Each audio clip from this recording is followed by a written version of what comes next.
Hello. Thanks very much for doing that feedback for me on the suggestions on seating right here. I was kind of surprised that you find the videos helpful. And someone even said that you would prefer that I made the recordings about the mythical stories rather than Voth. So I'm very flattered that you find me interesting. And in that light, I'll still try to keep it as quick as possible. I forgot to add in the directions for the paper that you could also refer, if you wanted to this article by Manuela Lopez Ramirez, and it is also about Song of Solomon and Icarus and Daedalus, and about that particular myth.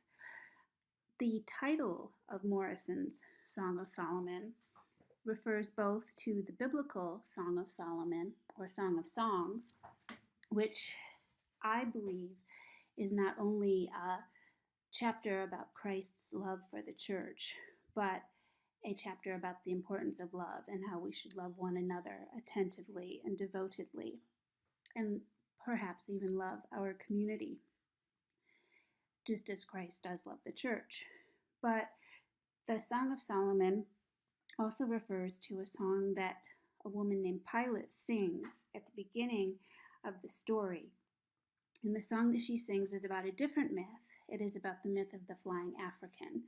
In African American folklore, especially during slavery, there was a myth that some people could fly home, and if you died doing so, you still got home to Africa. That was part of that particular myth.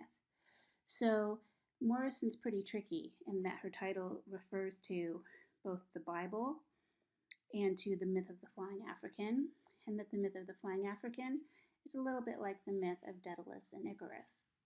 However, like I've said before, when the character Guitar says, "What else but love?" she's finally letting us in on one of the most important themes of the novel, I think. And there are many moments early in the novel that contrast different kinds of love. In her introduction to the novel, which is slightly unusual for an author to write an introduction to the novel, it's a foreword.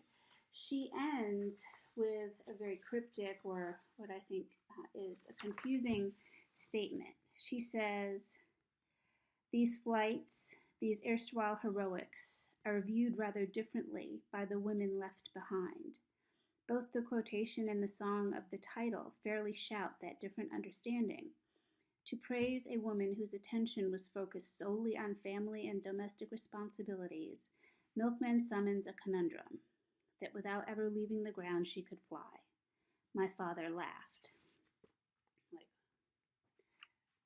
you're right, this novel's going to take a long time to read, and Toni Morrison is a very difficult author. But she's also a Nobel Prize winner, and she's a genius, and I think one of the best writers in the world. She says that novels take the place of myth for us in the 20th and 21st century, because we need those stories of our ancestors to properly love each other. And that's a bit of a paraphrase and a little bit different from what she actually says. However, the song about the flying African occurs pretty early in the story. There's also a man who leaves a suicide note and has made silk wings, somewhat like Daedalus, to fly away and escape. And he does not bring his son with him. And he passes away.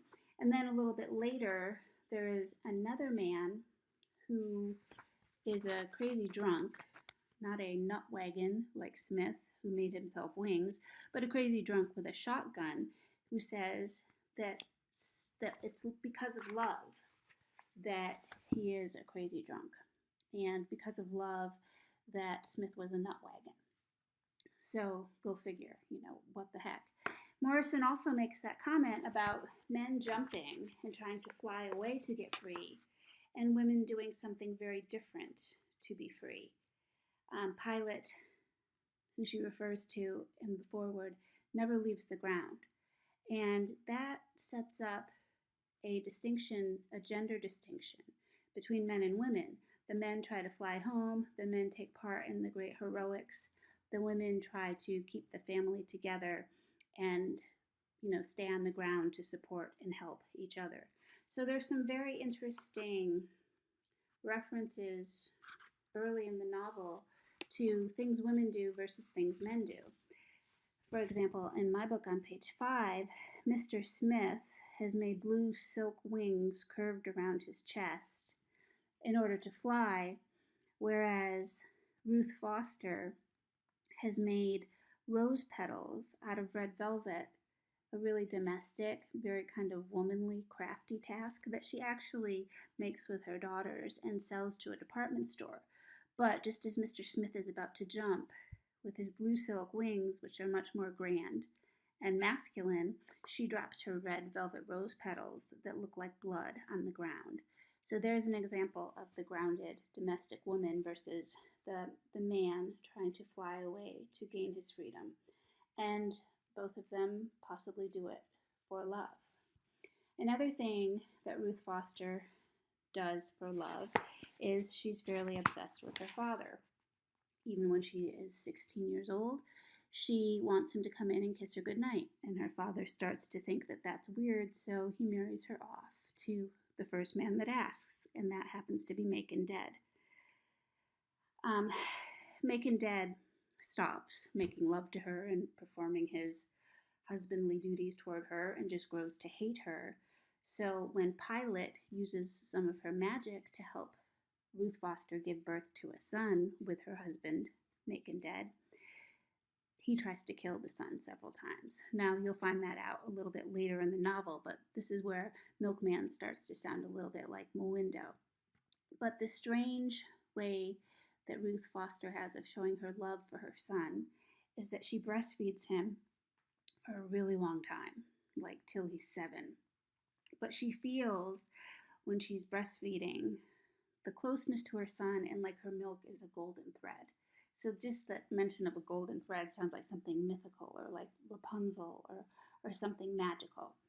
Unfortunately, Freddie the janitor peeks in the window and sees her doing it and pretty much laughs his behind off and tells the whole town, and that's how Milkman gets his nickname, Milkman. Macon Dead was allowed to marry Ruth Foster, the doctor's daughter, because he owned property and he was a self-made man.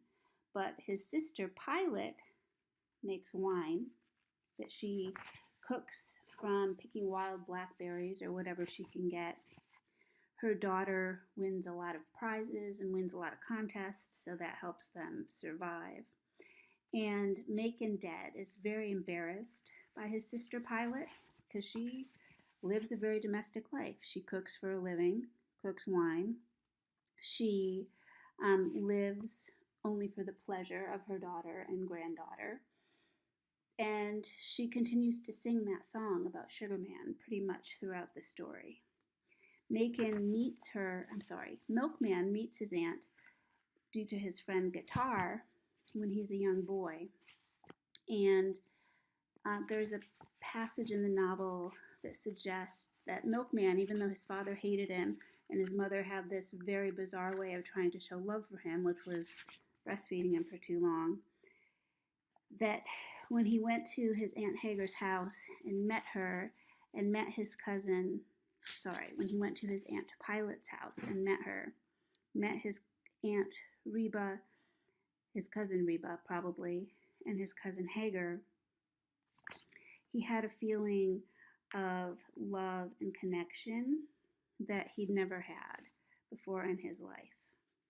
So even though Hagar has no navel and is therefore a mythical figure herself, and even though she tries to save Milkman and was instrumental in his birth, Milkman doesn't live a very loving life with his family, but he feels love when he is around his cousins and his aunts. So those are just some things to think about as you read the beginning and take the first quiz. So the novel develops in remarkable ways, and you might not be able to read it by the end of this class, but I just wanted to give you some background on it because it is truly profound and amazing. I don't know how Toni Morrison comes up with this stuff. All I can say is she is a genius. If you have any questions about the paper, I've moved up the due date for that. There will be lots of points available, so please don't stress about earning enough points by the time the class is through. And I will try to fashion discussion topics this week in which you could talk about the Quest of the Silver Fleece or the Song of Solomon. Therefore, you can choose between the two novels if you would like to. And I will still make quizzes about the Song of Solomon so that you'll have those points available. The final test can be about either Quest or Song of Solomon. Or if you want to make extra points, you could take them both. But I want to give you that option with the novels. Have a great day, and let me know if you have questions.